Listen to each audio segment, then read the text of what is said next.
आप सभी का हमारे इस YouTube चैनल पर स्वागत है। फ्रेंड्स, आज के हम इस वीडियो में प्रश्नावली 3.2 के तीसरे प्रश्न के पहले पार्ट को हल करने वाले हैं। तो फ्रेंड, अगर आपने अभी तक हमारे चैनल को आपने सब्सक्राइब नहीं किया है तो ज़रूर सब्सक्राइब कर लेना। अगर वीडियो पसंद आता है तो वीडियो को ज़रूर लाइक कर देना। तो देखते हैं तीसरा प्रश्न क्या कह रहा है। तीसरे का पहला प्रश्न देखते हैं। निम्न समस्याओं में रैखिक समीकरण युग्म बनाइए और उनका जो हल है प्रतिस्थापन विधि से आपको हल करना है। ठीक है, यहाँ पर मतलब कुछ समस्याएं मतलब कुछ कंडीशन दी गई। ठीक है, आपको पढ़कर क्या करना, रैखिक समीकरण युग्म बनाना है। उसके बाद इसका जो हल है आपको प्रतिस्थापन विधि से हल करना है। अब देखते हैं प्रश्न क्या कह रहा है। तीसरे का पहला, दो संख्याओं का अंतर 26 है। तो फ्रेंड, आपको ध्यान रखना है, अगर संख्याओं का अंतर कहे तो आपको घटाना रहेगा। ठीक है, ये बात आपको हमेशा ध्यान रख लेनी है। देखते हैं, एक संख्या दूसरी संख्या की 3 गुनी है तो उन्हें ज्ञात कीजिए। देखिए फ्रेंड्स, जो ऐसे प्रश्न होता है आपको समझ में नहीं आता, इसमें हम माने क्या। देखिए, बस आपको ध्यान रखना है, जो ज्ञात करना रहता है बस आपको वही मानना। देखिए, इसमें क्या ज्ञात करना है, दूसरी संख्या की 3 गुनी। तो हमको पता लग गया यहाँ पर दूसरी संख्या है तो हमारी कोई एक पहली संख्या होगी तो हम वही मान लेंगे, पहली संख्या और दूसरी संख्या। चलिए मानते हैं, उसके बाद उसको हल करते हैं। तो देखिए फ्रेंड, यहाँ पर लिखा हमने हल, उसके बाद हम माना। ठीक है, माना मतलब मान लेंगे। ठीक है, माना।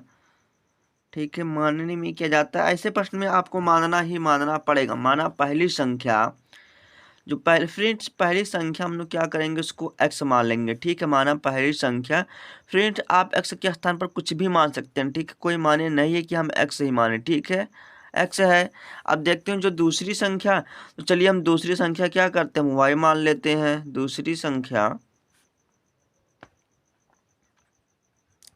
जो दूसरी संख्या क्या करते हैं, हम y मान लेते हैं। ठीक है, अब देखते हैं प्रश्नानुसार, या लिखेंगे प्रथम स्थिति। अब देखिए प्रश्न में क्या कह रहा है, दो संख्याओं का अंतर। ठीक है, लिखेंगे फर्स्ट केस से। देखिए क्या कह रहा है, दो संख्याओं का अंतर क्या है, 26 है। देखिए फ्रेंड्स, अगर आपको समझ में नहीं आ रहा दो संख्या है कौन, तो देखिए पहली संख्या दूसरी संख्या मतलब ये दो संख्या होगी। देखिए यहाँ पर क्या लिखा हमने, दो संख्या मतलब x हो गया और y हो गया। देखिए अब दो संख्याओं का अंतर मतलब घटाना। ठीक है, ये जो कह रहा क्या है, 26 है।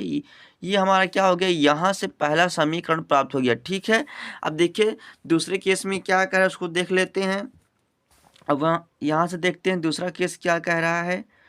फ्रेंड्स, मैं आपको ऐसे प्रश्न को रटाऊंगा तो बिल्कुल नहीं, और बहुत ही आसान तरीके से ऐसे प्रश्न को बता दूंगा। आप प्रश्न को पढ़कर समझकर उसके बाद अच्छी तरह से हल करना। ऐसे प्रश्न में तो आपको बिल्कुल नहीं रटना है।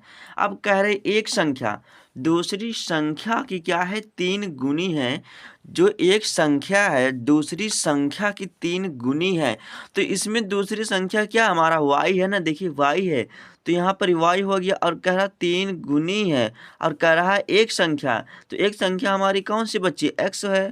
तो यहाँ से हमारा क्या हो गया, दूसरा समीकरण प्राप्त हो गया। देखिए कितना आसान है। देखिए यहाँ से हमारा दूसरा समीकरण प्राप्त हो गया। अब हम क्या करेंगे, हमको प्रश्न में कह रहा है कि आपको प्रतिस्थापन विधि से हल करना है।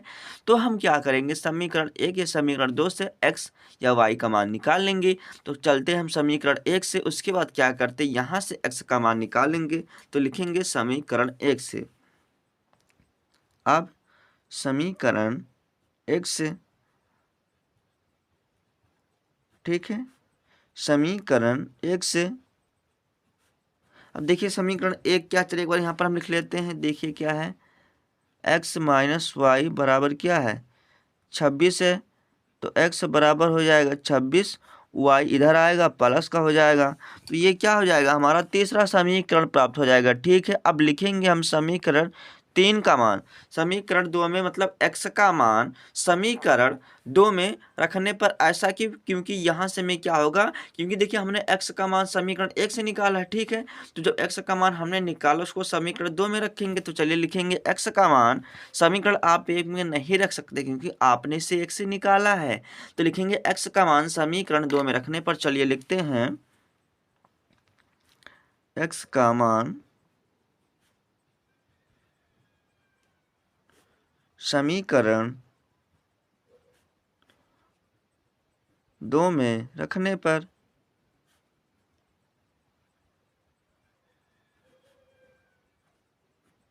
अब देख लेते हैं। देखिए यहाँ पर हमें क्या करना, देखिए x के स्थान पर यही रख देना है। देखिए ऐसा क्यों, क्योंकि देखिए x बराबर क्या है 26 प्लस क्या है y। यहाँ से देखिए क्या है 26 है, और देखिए क्या है उसके बाद प्लस क्या है y। तो x के स्थान पर क्या करेंगे हम, ये देखिए 26 प्लस y रख देंगे। देखिए यहाँ से क्या हो गया 26 हो गया प्लस y हो गया, ठीक। अब बराबर हो गया। अब देखिए यहाँ पर हमने बताया कि x का मान आपको समीकरण 2 में रखना है। देखिए यहाँ से हमारा 3y हो जाएगा, ठीक है। बराबर क्या हो गया 3y बस। अब इसको आपको हल कर लेना है। अब यहाँ से देखिए क्या हो जाएगा, देखिए 26 हो जाएगा बराबर देखिए 3y हो जाएगा। अब y इधर आएगा तो माइनस का हो जाएगा, ठीक है। अब यहाँ से देखिए 26 बराबर क्या हो गया 2y। अब देखिए y मतलब 2 गुना कर इधर आएगा भाग करेगा। देखिए आप इस तरह भी लिख सकते हैं। देखिए 2y बराबर क्या हो गया 26 हो गया। देखिए 2 के पार से कट जाएगा, ठीक है 13 बार में। तो y का जो मान निकल के आ गया क्या हो गया 13 आ गया भैया। क्या हो गया 13 हो गया, ठीक है। अब देखिए इतना करने के बाद देखिए हम क्या कर देंगे, अब y का मान किस में रखेंगे, y का मान हम रखेंगे समीकरण 3 में। ऐसा क्यों, क्योंकि यहाँ से हमें क्या होगा x का मान प्राप्त होगा। तो लिखेंगे क्या y का मान समीकरण 3 में रखने पर। तो चलिए लिखते हैं y का मान समीकरण 3 में रखने पर।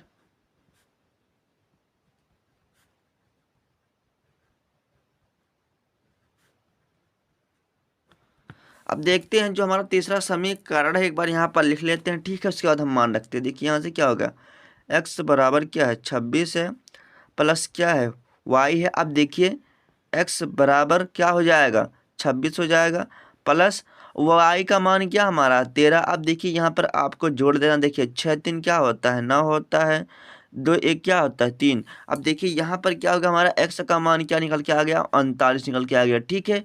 अब देखिए फ्रेंड आप लिखेंगे अतः हमारी जो पहली संख्या है, तो पहली संख्या को हमने x माना है, तो हमारा क्या हो जाएगा 39 हो जाएगा। और आप इसी तरह लिख देना, ठीक है। अतः हमारी पहली संख्या 39, जो दूसरी संख्या क्या हो जाएगी हमारी 13 हो जाएगी।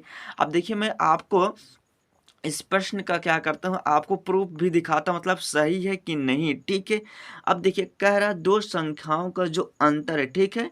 अगर आप 39 में से 13 को घटाएंगे, 39 में से जब आप 13 को घटाएंगे तो आपको प्राप्त हो जाएगा 26, ठीक है। दो संख्याओं का अंतर 26 प्राप्त होगा, ठीक है। अब देखिए एक संख्या जो दूसरी संख्या की क्या है 3 गुनी। अब देखिए 13 13 13 दूनी 26 13 39 मतलब क्या है 3 गुनी। देखिए यहाँ पर आप पहाड़ा पढ़ेंगे तो क्या हो जाएगी हमारी 3 गुनी हो जाएगा, ठीक है। और देखिए आपका इस तरह आंसर भी सही आ रहा है। तो फ्रेंड्स मैं उम्मीद करता हूँ कि वीडियो आपको ज़रूर पसंद आई होगी। पसंद आता हो तो लाइक कर देना, अगर चैनल पर नया हो तो चैनल को ज़रूर सब्सक्राइब कर देना।